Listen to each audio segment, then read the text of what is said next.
Bom dia, meus irmãos, graça e paz no Senhor Jesus. Nossa leitura bíblica de hoje está em Gênesis, capítulo 17 e 18. Você faça a leitura na sua Bíblia e depois ouça aqui o devocional. Capítulo 17, Deus muda o nome de Abrão. Quando atingiu Abrão a idade de 99 anos, apareceu-lhe o Senhor e disse: Eu sou o Deus Todo-Poderoso, anda na minha presença e ser perfeito. Fantástico, né? Deus aparecendo a ele, se revelando a ele e fazendo esse chamado: anda na minha presença, seja perfeito. Andar na presença de Deus, queridos, todos nós somos chamados. Eu e você somos chamados a andar na presença de Deus, ou seja, viver na presença de Deus e sermos perfeitos, trilharmos o caminho da perfeição, da busca dessa perfeição.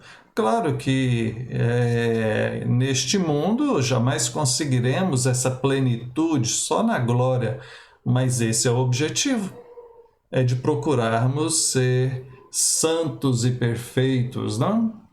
O texto prossegue, verso 5, Abrão, né, já não será o seu nome, e sim Abraão, porque por pai de numerosas nações, né, numerosas nações te constituí.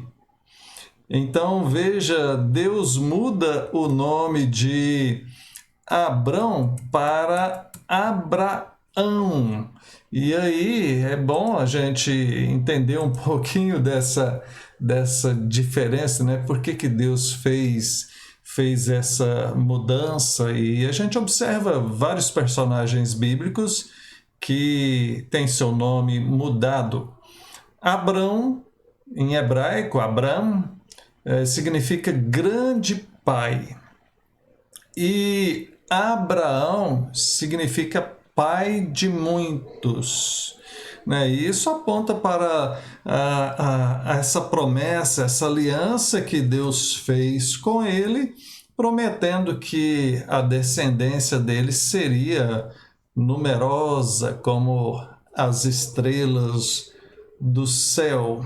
Verso 7, estabelecerei a minha aliança entre mim e ti, e a tua descendência no decurso das suas gerações, uma aliança perpétua.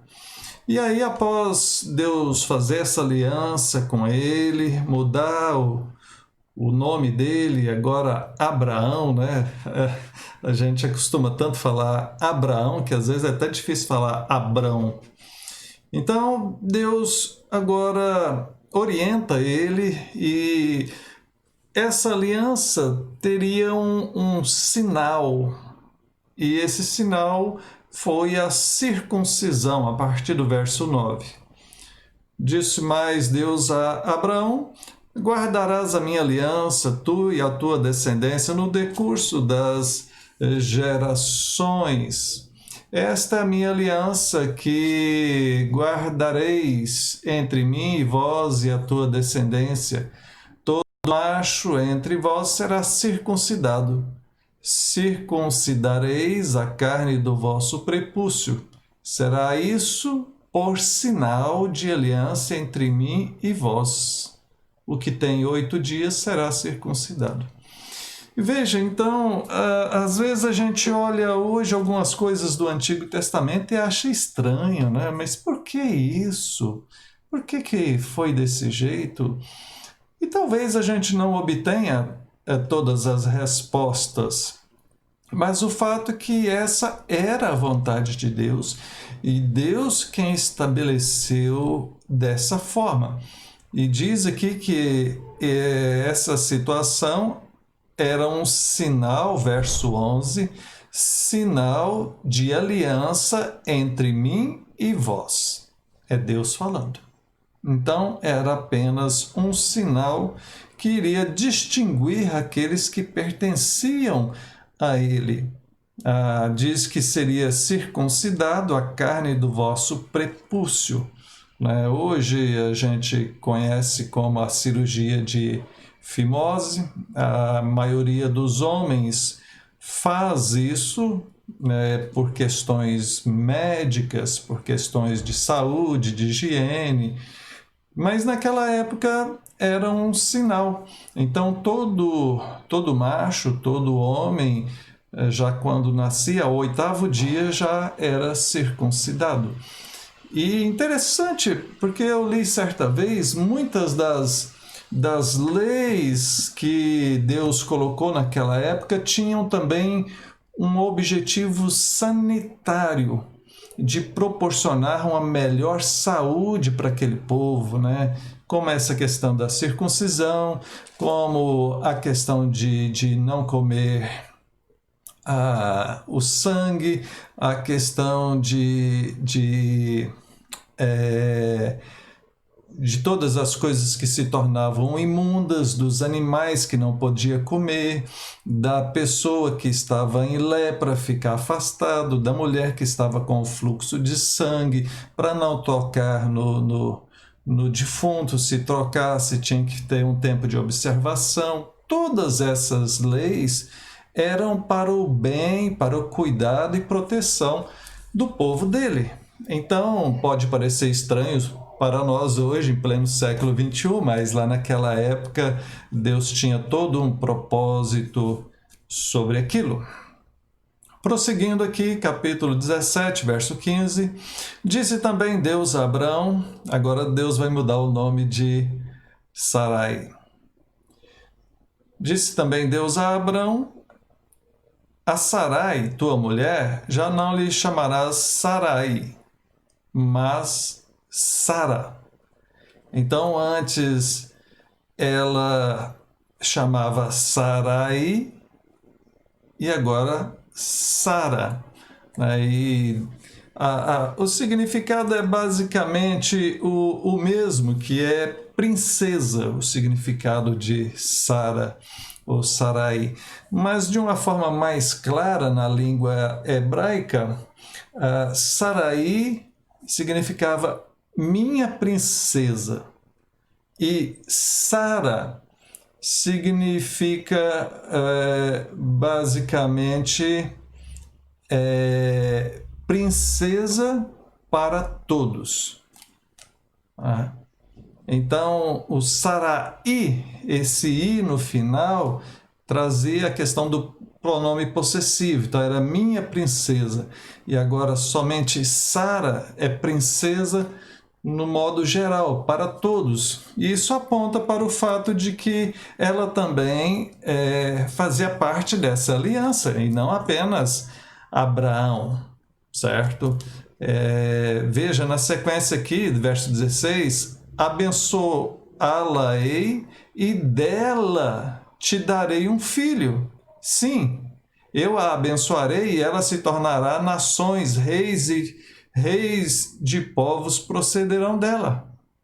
Então se prostrou Abraão, rosto em terra, e se riu, e disse consigo mesmo, a um homem de 100 anos há de nascer um filho?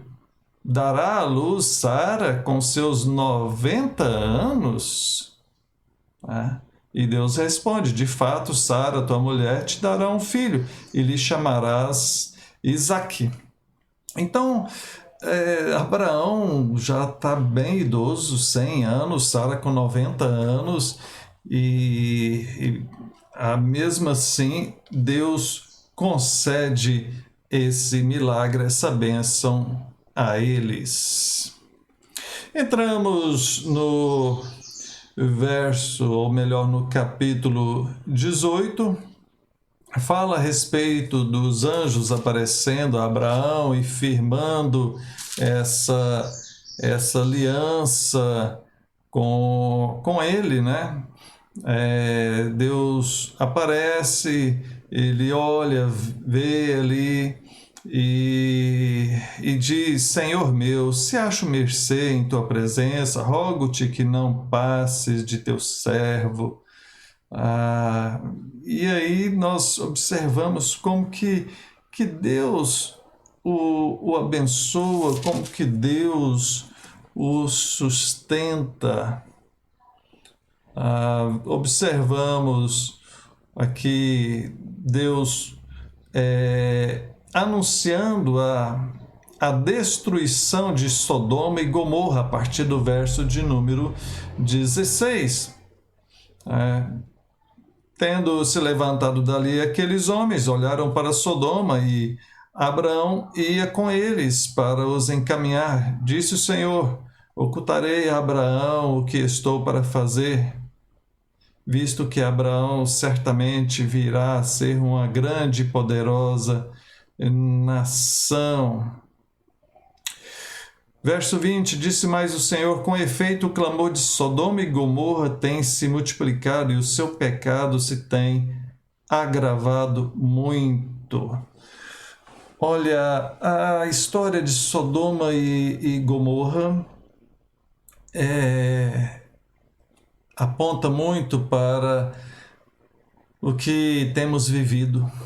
Diz o texto que o pecado de Sodoma e Gomorra, são duas cidades, né, tem se agravado muito.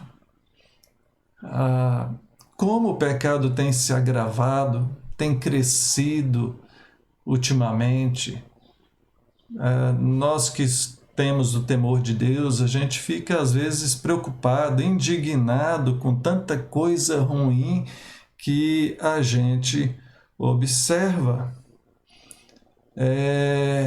A partir do verso 22, então partiram dali aqueles homens e foram para Sodoma, porém Abraão permaneceu ainda na presença do Senhor. Aproximando-se a ele, disse: destruirás o justo com o ímpio? Se houver porventura, veja, Abraão começa a interceder por aquele povo, porque ali naquele lugar estava Ló, que era sobrinho dele.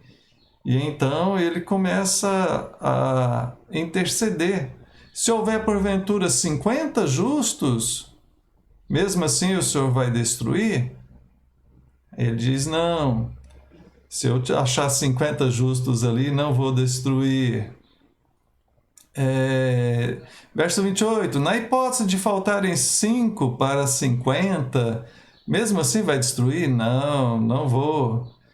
Depois, se houver ali só 40, não, não vou. Abraão continua: eis que me atrevi a falar ao Senhor, se porventura houver ali 20, Deus, não destruirei por amor dos 20. Abraão vai baixando, né? Não se ire, Senhor, se lhe falo somente mais esta vez, se porventura houver ali 10. Respondeu o Senhor: não vou destruir por 10.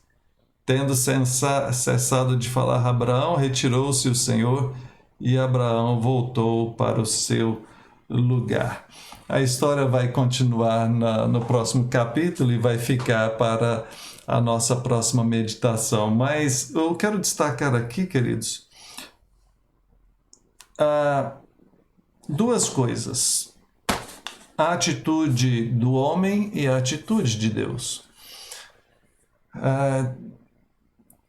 Abraão vai insistindo na oração, Abraão vai apelando para a misericórdia de Deus.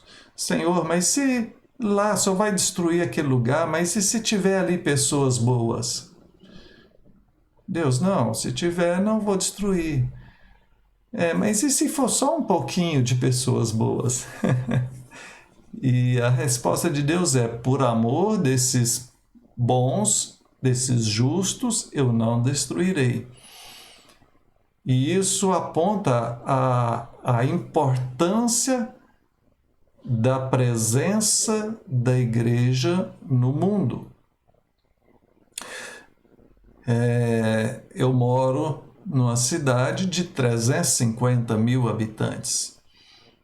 Quantos justos tem nessa cidade? Quantas pessoas tementes a Deus tem nessa cidade? Quantas pessoas que andam com Deus, né? Quantas pessoas que agradam ao Senhor vivem nessa cidade? Com certeza é uma minoria, porque os dias são maus. E por amor desses é que Deus não destrói. Se não for a graça e misericórdia do Senhor, nós seríamos destruídos.